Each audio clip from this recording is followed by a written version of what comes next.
Hi folks, yes, it's raining. It's a lot of fun. Liquid sunshine, who could beat that?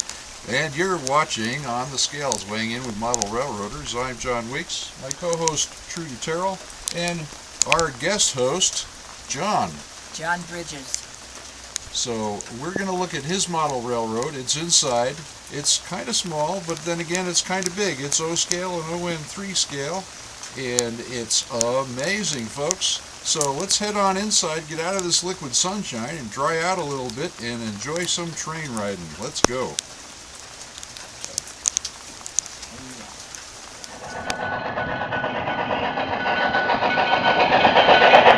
Hi, I'm Trudy Terrell here, and I'm with my guest, John Bridges, and he built this amazing structure here with a little help from his wife. So, John, first of all, let's get started. What's the name of your railroad? Yeah, it's replicating the Denver and Rio Grande Western, particularly the part in northwest Colorado around Ridgeway where it connected with the Rio Grande Southern. Okay, do you have many awards you've received, I understand. Can you talk about some of those? Yeah, I've done contest models for the O-Scale West National Model Railroad Convention in Santa Clara. They've been having that for 25 years, and so some of these structures and some of the trains have won awards there most of those years. Okay, tell us about the backdrops, the beautiful paintings. Did you do those yourself, or did you have somebody come in and do those professionally, or tell us about that? Yeah, I planned on doing it all myself. My wife had been kind of out of the model railroad deal for a few years, and when I started in this room, she realized it was a clean enough room that she could come in here and do something. She said she'd like to try doing some of the backdrops, so I could show you 3 or 4 of the spots, but she did the parts of the backdrop that people really like, and the rest I did. So it's beautiful work. It's nice for her to do something on it too.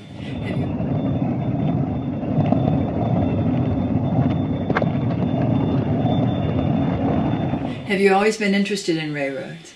Yeah, actually, my grandfather was a locomotive engineer in the Middle West before I was born, and up until I was about 10, he retired and then died.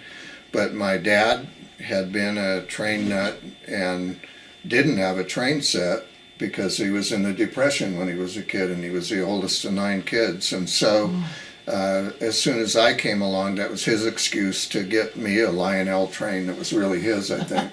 And I did Lionel trains until I was probably 12 or 13, had a lot of that stuff, and then I started with HO. And I did HO until 1981, and I switched to O-scale and ON3, which is what this is. So it's a bigger size where physically you can work on it more, build things, and see the detail that you put on. So this is a pretty nice size to work with.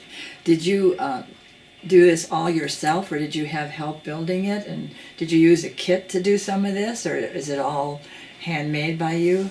A lot of the cars are kit built, wood kits, board on board, scale lumber, and then painted and weathered and decaled, mostly by me. And a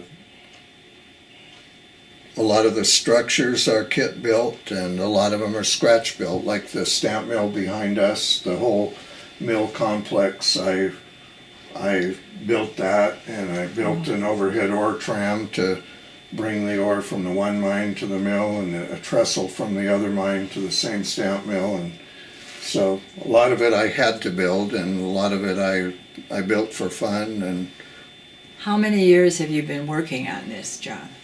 In this room, I believe about 12 years, and in this house, they had a previous layout that never got finished because it wasn't as clean a room as this, and between the two, it's been since about 1983 or 4. So it seems like your interest is both in mining in the local area and the trains. So have you always had this desire to to build things like this for a hobby, or do you have other people come in to appreciate the beautiful things that you've done here? Do you have open houses for folks to come in and see this, or do you make appointments, and do you do that often? And do you go to other places to see what they've done? Where did you get all your That's ideas? a good question. Yeah. Yeah,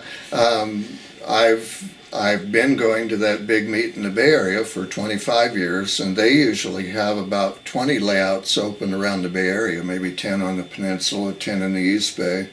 And so I've been to a lot of train layouts in my life, and several that I really liked, and a bunch I wasn't too crazy about, but I've learned from other people, and a couple of great modelers that I knew down there.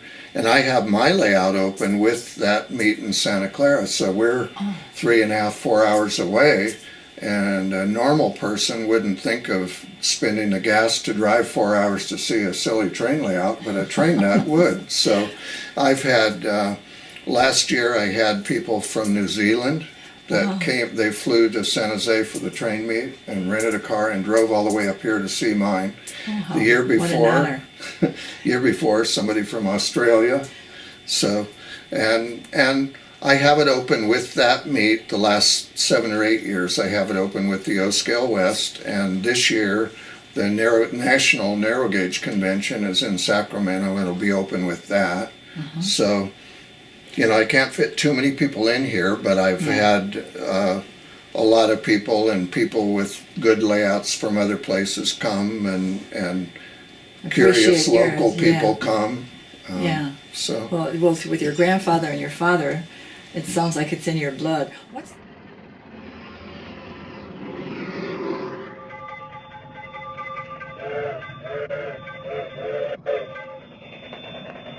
What's the most tedious part of building this that you ran into? Well, the hardest part right now is eventually you get old enough that climbing underneath and around and around is more difficult, and even wiring. This layout isn't that complex wiring wise, but it just, Murphy's Law is that things aren't always as easy as you thought they were going to be, and little things can come up, So the easy part for me used to be the building the trains and the structures, and that gets more difficult over time too. But I see you have a lot of things underneath. Are you planning on expanding this even more if you had more room, John, or is this it?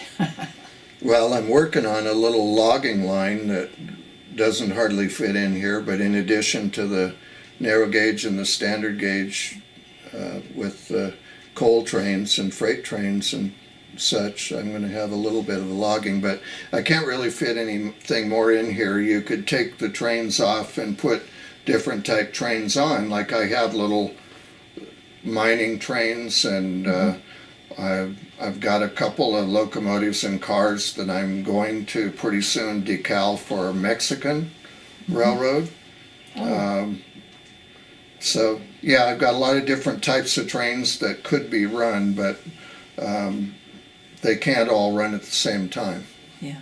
This is a LaBelle wood kit for a Denver and Rio Grande motor car, like a one-car self-propelled passenger train.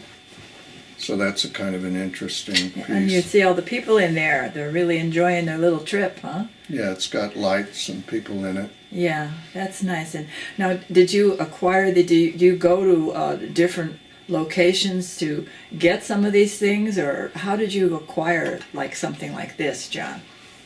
Well, I'm always looking for certain things. Like in the structure department, there were buildings that I saw on somebody else's layout 20 years ago that I would like to have, and if I ever come across that kit. In fact, the best of the stone or brick type buildings that have ever been put out, they were done by a guy named Thomas York, and he's done HO and O scale structures, a lot of them over the years, and he just does the best work on the hand carving, the masters, for whether it's random stone or brick or whatever. And I've got now, I guess, about 10 of his buildings, but I did one of his buildings for a contest 25 years ago, and he happened to come out from back east. He was an artist for Disney. Oh, wow. And as a sideline, he started doing these building kits, and they were always more expensive than other building kits. And so I had one or two of them, but I liked a lot of them. And he came out to the meet, and I did one of his structures for the contest that year. So I met him at the show, and he appreciated me doing his building. And I said, I always wished that I could afford more of them. And he said, I'll give you a deal if you can get a hold of me, because he might be at Disney in France or Japan or here. And he said, if you can get a hold of me, and I still have the masters, I'll build the walls for you for any of the old buildings for half price, for the old price. Oh, how and then nice. you just have to do your own details for the building. Yeah. And so I ended up coming across 3 or 4 more of his buildings that way. Well, your passion for this is quite evident, and I really appreciate what you've done and that you're sharing this with the rest of the world. And we shared earlier that you had 10 grandchildren. I have 7, 6 of whom are boys, and they would just love this, because I can't tell you how many times I've read Thomas the Train to our 6 grandsons, and I understand you are familiar with that too. So this is just exquisite, and I thank you for sharing this with us, John. Is there anything else you'd like to, point out or share with us about what you're... No, I appreciate you coming and asking too. And I guess all I would say is it's replicating Colorado, and I'd say 1960, late steam, still have steam locomotives and early diesels, but I like that time period, and I like that time in my life too. What were you doing at that time in your life? Before I went in the military. Oh, okay. So, just a more innocent time and a good time for railroads and train watching. Did you ever try to get on, be a conductor on a railroad train yourself, or an engineer, or any of those fun things that trained people do? Well, 2 funny things. I always thought it would be the greatest job to be a locomotive engineer. And I've known people that did have that job, and it's probably not the greatest because you're on the road a lot, and a diesel engineer is not as much fun, or it's different than the romance of a steam engine. Yeah. But anyway, I tried, when I got out of the service, I tried to get on with Santa Fe once in California, and they said you're overeducated, meaning if you can do anything else, you might end up leaving, so they didn't want me. And then after the service, I was actually in Eastern Ohio and trying to get electronics jobs, but before I could get a job, I decided to go down to the Penn Central yard, and they happened to have a guy there that was interviewing, and he called me a week later and offered me a job as a locomotive fireman, what I always wanted to be, which would become an engineer. Yeah. And I turned it down, the job I always wanted, because I had started with a department store as a manager selling electronic stuff about 2 weeks before, and I didn't want to quit their job right after I took it. Yeah. So I turned down the job I always wanted. So What did you it's do kinda in the funny. military, John? I was in underwater demolition for a year, and then Beachmaster Unit 1, the guys that do lifeguarding and communication for amphibious landings. Oh, wow. Vietnam Oh, time. interesting. Well, I thank you very much for this time that you spent with us today, and I appreciate what you've done, and thank you for what you do and what you share with the rest of the world, and have a wonderful, blessed day. Thank you. Okay.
at it, the tunnel entrance, and this is a miner's belt.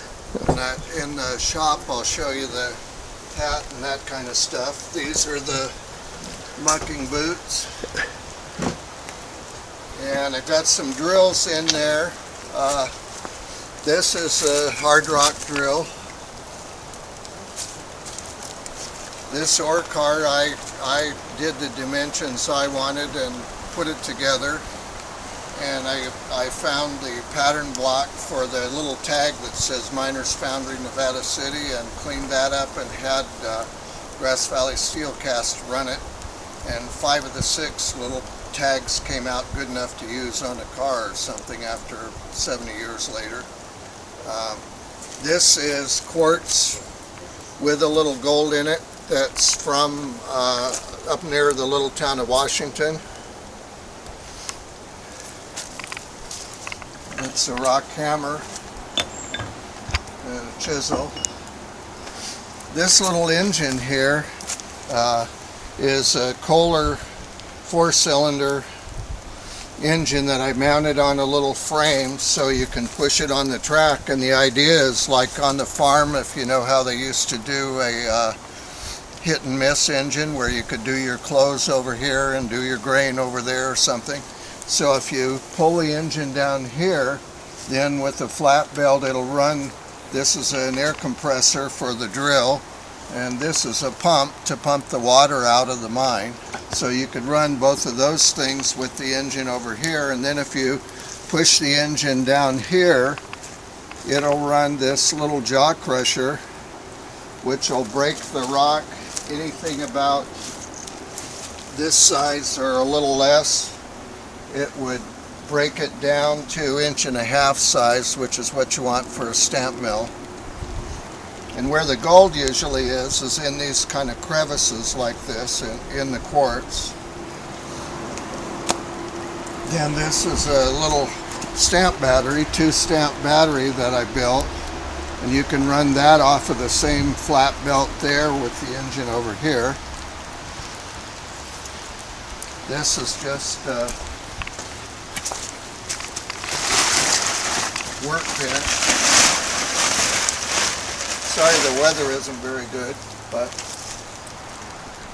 that's a little real early drill press and early vise, and just some tools and things being worked on there. This is a little forge where you can rework your tools, straighten your tools out, and this anvil is made out of a piece of railroad track, obviously. I don't know if you can see in here, but this on the left is an assay bench, and I've got a little furnace there and some samples, and then a lot of kind of interesting old tools on the other side.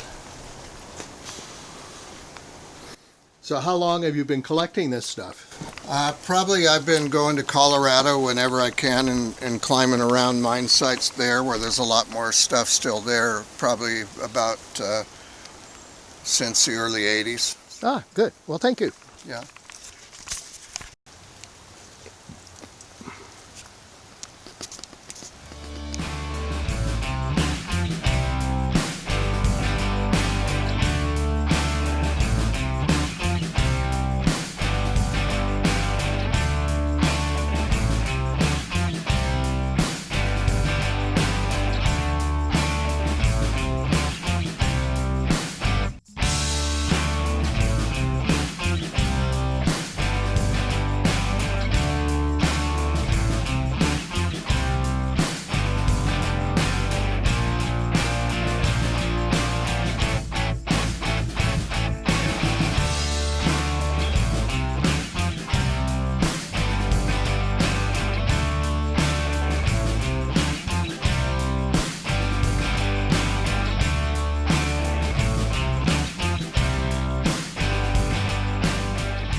Here we are again, folks. We're still on the scales, weighing in with model railroaders, John here, and he's given us a tour of his Denver Rio Grande layout. It says fashioned after the railroad that operated in Colorado.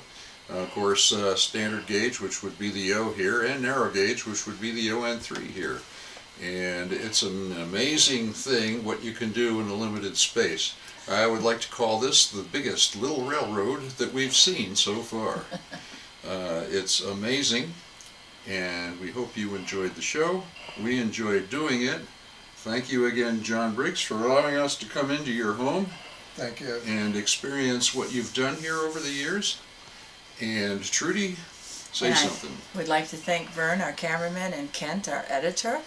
And thank you, John Bridges and John Weeks for Outside. what? Oh yes, and the mining outside. Thank you for sharing what you did. I mean, it's incredible that you did all of this inside. Then you filmed. I mean, then you built everything outside, including a mine shaft. It's wonderful.